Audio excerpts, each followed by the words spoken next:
Chào mừng quý vị đang đến với bản tin thời sự quốc tế ngày 9 tháng 12 của FBNC với những tin tức nổi bật sau. Trung Quốc dằn mặt ai khi điều Anh tập cơ chiến lược H-6G diễn tập ném bom trên Biển Đông. Đồng thời, Bộ Quốc phòng New Zealand vô cùng lo ngại những hiểm họa từ Bắc Kinh.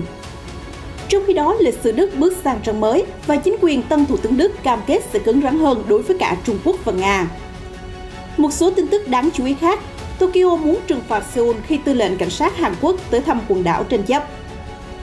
Tổng tham mưu trưởng quân đội Ấn Độ và 12 người khác qua đời trong tai nạn máy bay. Ông Biden bất ngờ nói Mỹ sẽ không điều binh đến Ukraine trước nguy cơ Nga tấn công. Canada tham gia cùng đồng minh tẩy chay ngoại giao Olympic Bắc Kinh. Vì sao Apple ký hợp đồng bí mật 275 tỷ đô la với Trung Quốc? Vaccine Pfizer-BioNTech có thể chống lại hiệu quả Omicron khi tiêm đến liều thứ 3. Tất cả sẽ được cập nhật trong bản tin ngay sau đây.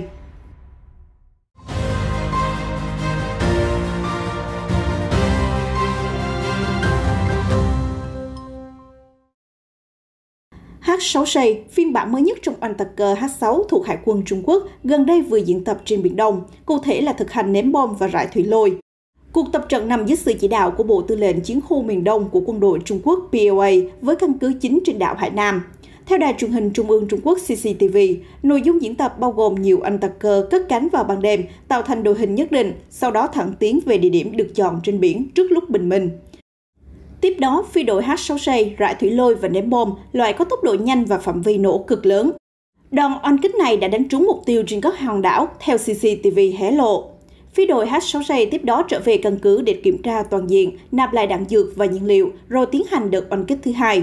Các máy bay cũng mang theo tên lửa chống hạm CJ-12 dưới cánh, bên cạnh chứa bom và thủy lôi ở phần bụng. Cuộc diễn tập bao gồm quá trình cất cánh, nạp lại nhiên liệu, sau đó quay lại vị trí được chỉ định. Tất cả diễn ra chỉ trong vài giờ đồng hồ, cho thấy mục tiêu kép của Trung Quốc. Thứ nhất là răn đe các nước láng giềng có tranh chấp chủ quyền trên Biển Đông.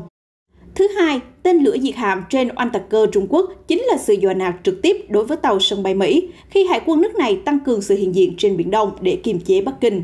Ngoài ra, việc diễn tập oanh kích các đảo cũng là động thái chuẩn bị sẵn sàng cho đòn tấn công đối với Đài Loan. Theo Hoàn Cầu Thời báo dẫn lời các chuyên gia Trung Quốc, cuộc tập trận mới đây cho thấy kế hoạch kỹ càng của Hải quân. Lực lượng này cũng nói các đợt tập trận oanh tạc cơ H-6G chỉ mới bắt đầu và sẽ tiếp tục tiến hành thường xuyên trong tương lai. H-6G của Hải quân Trung Quốc là phiên bản mới nhất của dòng oanh tạc cơ H-6 do Tập đoàn Công nghiệp Máy bay Tân An sản xuất. Nó có thể thực hiện nhiệm vụ trong mọi điều kiện và có thể tấn công chính xác mục tiêu trên biển. H-6G có thể mang 7 tên lửa siêu thanh diệt hạm CJ-12, 6 dưới cánh và 1 dưới bụng. Phạm vi hoạt động của oanh tạc cơ này vào khoảng 3.500 km. Hoàn Cầu đưa tin vào tháng 8 năm 2020 rằng H-6G lần đầu được triển khai ở đảo Phú Lâm thuộc quần đảo Hoàng Sa của Việt Nam nhưng bị Trung Quốc chiếm đóng trái phép. Cứ 5 năm một lần, New Zealand lại đưa ra bản đánh giá quốc phòng. Trong báo cáo mới đây nhất ngày 8 tháng 12, Bộ Quốc phòng nước này bày tỏ lo ngại về mối đe dọa an ninh khi Trung Quốc ngày càng quyết liệt hành động để đạt được lợi ích của mình tại khu vực Ấn Độ Dương-Thái Bình Dương. Báo cáo có đoạn viết, New Zealand đang đối diện với một thế giới mà ở đó sự cạnh tranh chiến lược đang ngày càng trở thành yếu tố xuyên suốt trong mối quan hệ giữa các chính phủ. Mặc dù không có xung đột trực tiếp, sự cạnh tranh chiến lược đang diễn ra khắp các mặt trận, từ vũ trụ đến không gian mạng, và điều đó đe dọa an ninh của toàn khu vực Ấn Độ Dương-Thái Bình Dương nói chung, của New Zealand nói riêng.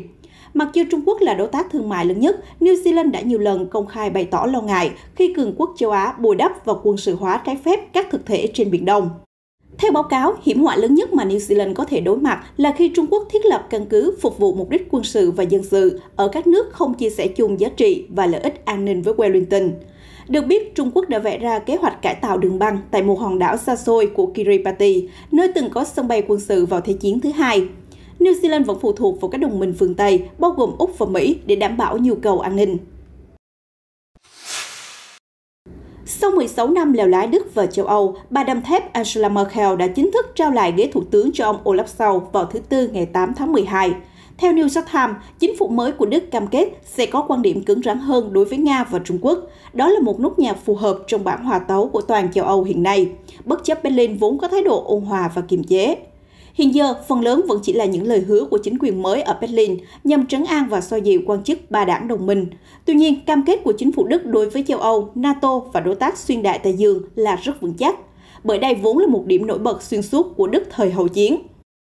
Chính phủ mới của Đức cam kết sẽ góp sức xây dựng quân đội châu Âu hùng mạnh, bao gồm tăng cường hợp tác giữa quân đội các nước EU, đặc biệt là việc tập trận và trao đổi vũ khí.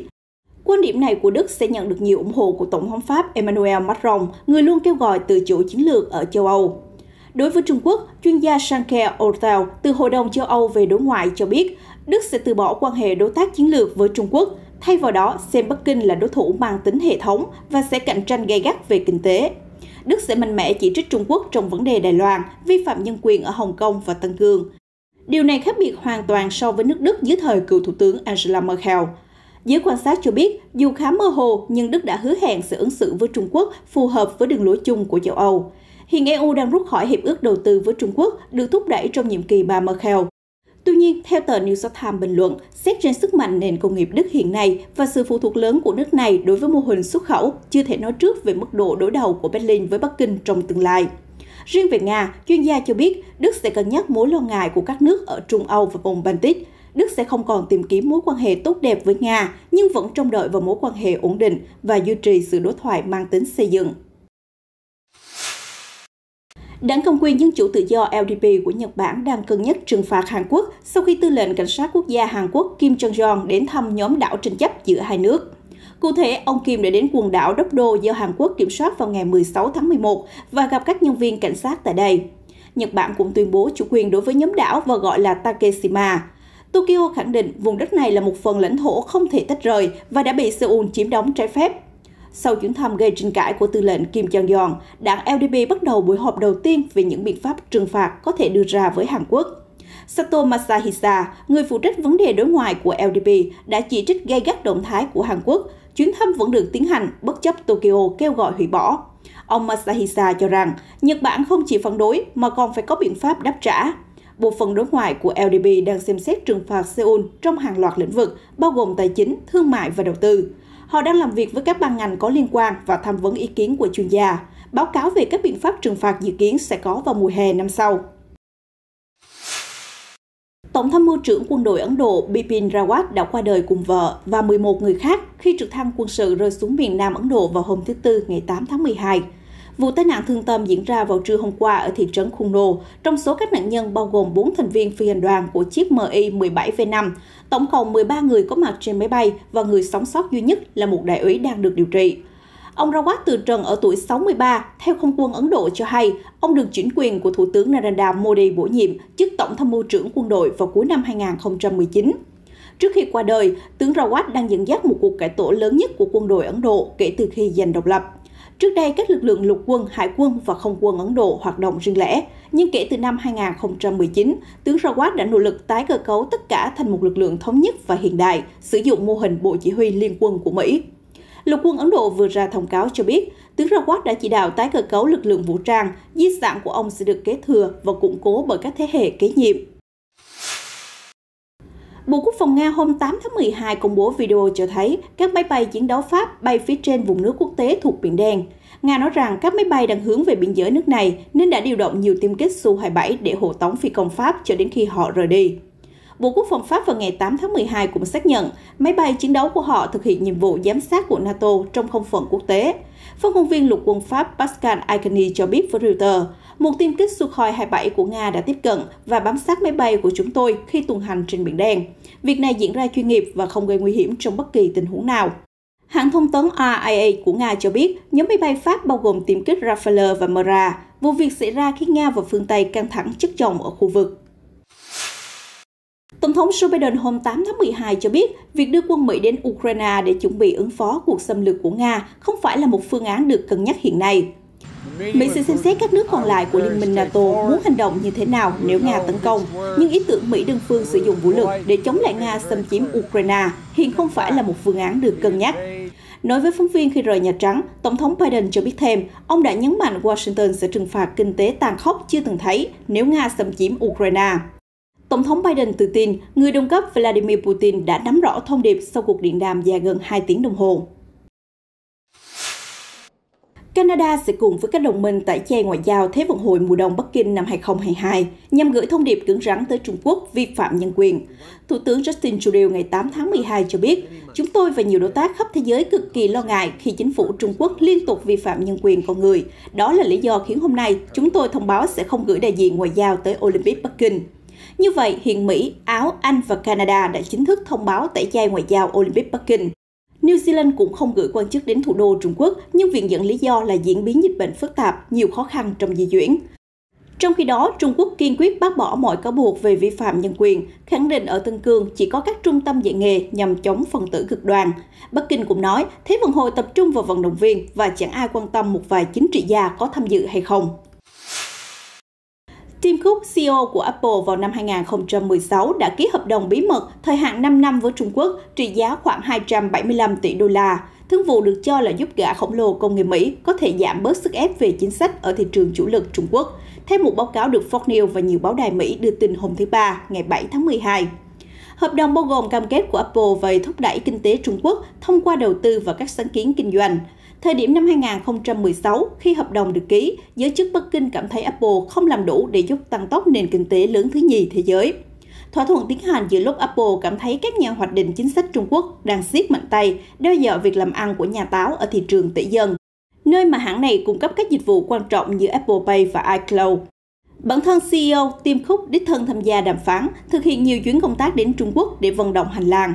Theo thỏa thuận, Apple được miễn trừ pháp lý trong nhiều trường hợp. Đổi lại, hãng gật đầu với hàng loạt đề nghị đầu tư, bao gồm đào tạo công nhân, cam kết giúp các nhà sản xuất Trung Quốc phát triển công nghệ tiên tiến nhất và sử dụng các linh kiện do Trung Quốc sản xuất.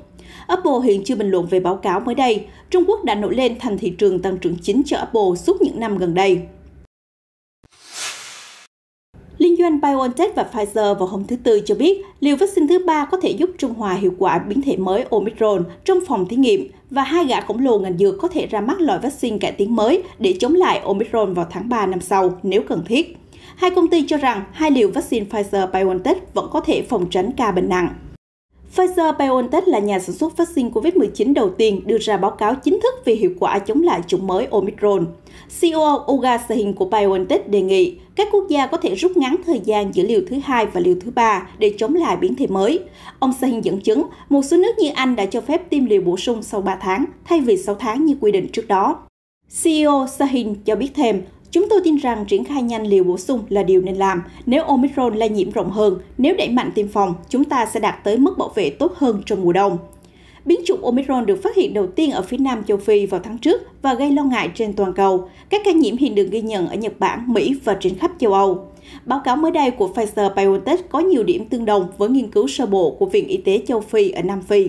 Các nhà khoa học cho rằng biến chủng Omicron có thể chọc thủng một phần miễn dịch sinh ra nhờ hai liều tiêm Pfizer-BioNTech và liều thứ 3 có thể giúp củng cố tuyến phòng thủ miễn dịch. Thủ tướng Anh Boris Johnson vừa ban hành quy định hạn chế chống dịch nghiêm ngặt hơn từ ngày 8 tháng 12, yêu cầu mọi người làm việc ở nhà, đeo khẩu trang tại nơi công cộng và xuất hiện chứng nhận tiêm chủng. Đây là nỗ lực của chính phủ Anh nhằm làm giảm đà lây lan của biến chủng Omicron. Ông Johnson nói, biến thể mới đang truyền nhiễm nhanh và chính phủ không có cách nào khác ngoài áp dụng kế hoạch B để cản phá virus, kéo dài thời gian cho việc tiêm liều vaccine bổ sung. Dù Anh Quốc gần như sẽ không tái phong tỏa toàn diện, nhưng các biện pháp hạn chế mới vẫn làm giảm đáng kể lượng khách đến nhà hàng, quán cà phê và cửa tiệm ở trung tâm thành phố, vốn đang rất mong đợi trong mùa Giáng sinh đã cận kề. Tình hình dịch bệnh phức tạp đã tạo thêm một cơn sốc cho thị trường tài chính nước Anh. Ông Johnson cảnh báo nếu không hành động mạnh mẽ, số ca nhiễm tăng cao sẽ dẫn tới quá tải bệnh viện và có thêm nhiều người tử vong. Hiện Anh ghi nhận hơn 145.000 nạn nhân qua đời vì Covid-19. Theo Reuters, trong những tháng gần đây, số ca nhiễm ở Anh vẫn quanh mức 43.000 trường hợp mỗi ngày, bao gồm trung bình 135 người tử vong, kể từ khi Thủ tướng Johnson dỡ bỏ hầu hết các hạn chế ở Vương quốc Anh. Tỷ phú nhà từ thiện Mackenzie Scott, vợ cũ của nhà sáng lập Amazon, vừa có lần đầu tiên đứng số 1 danh sách 100 người phụ nữ quyền lực nhất thế giới do tạp chí Forbes bình chọn. Năm 2020, bà Scott thông báo đã quyên góp 5,8 tỷ đô la cho khoảng 500 tổ chức phi lợi nhuận, với mục tiêu hỗ trợ người gặp khó khăn vì đại dịch Covid-19 và nhiều nguyên nhân khác. Tạp chí Forbes cho biết bà Scott là người phụ nữ giàu thứ 3 thế giới, nhưng do có thể sử dụng không ràng buộc nguồn tài sản và quyết tâm làm thiện nguyện, vì vậy bà Scott đã được bầu trở thành người phụ nữ quyền lực nhất. Phó Tổng thống Mỹ Kamala Harris đứng hạng nhì, theo sau là Chủ tịch Ngân hàng Trung ương châu Âu Christine Lagarde. Cựu Thủ tướng Đức Angela Merkel từng chiếm giữ vị trí quyền lực nhất thế giới trong 10 năm qua đã không được bầu vào danh sách năm 2021. Bà đâm thép đã chính thức rời nhiệm sở vào hôm qua ngày 8 tháng 12.